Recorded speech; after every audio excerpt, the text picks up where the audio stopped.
Hey everyone! Thanks so much for joining in today. My name's Holly and I'm the Child and Youth Development Programmer at the Petawawa Military Family Resource Center. Today we're going to be doing an activity out of our Crafternoon program. We're going to be making mistletoes.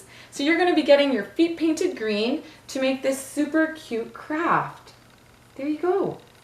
So before we get started and you watch the demonstration on how to do this, I did want to mention that what I'll be showing you, it's just an idea to get your creative juices flowing. You guys, there is an endless amount of ways that you can complete this craft, and really the uniqueness of it is making it your own. So in saying that, once you've completed your craft, I would love to see a picture, so you can fire me off a picture of your finished product or you completing your craft to my email. Okay, so let's get started. So these are a few things that you are going to require to make this craft.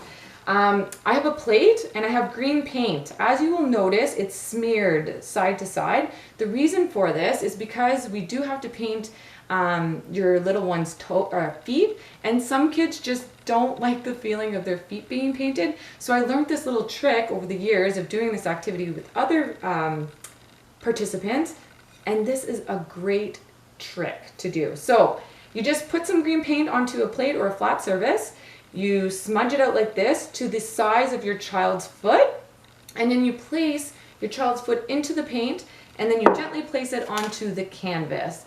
If your child doesn't mind getting their feet tickled with a sponge brush, you can just simply dip your sponge paintbrush into the green paint and just directly paint it onto their feet, okay? Next, I use some red paint for the mistletoe. So this brings me to another good point.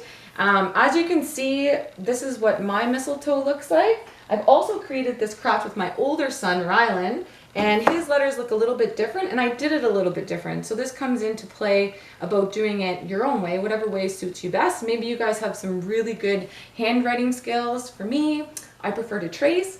So what I did to get my letterings like this is I took stickers and I just placed them across the board, and then I traced around them, pulled the stickers off, and then I painted them just so that it was easier than me trying to freehand and then having to erase and then try to freehand.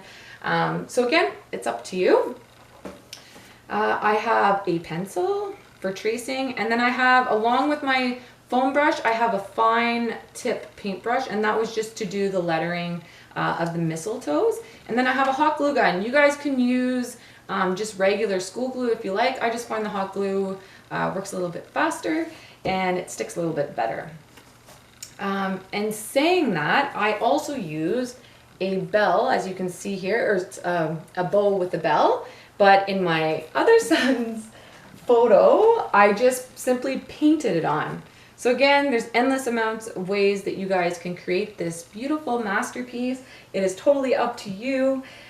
Guys, these make the most wonderful centerpieces in your home.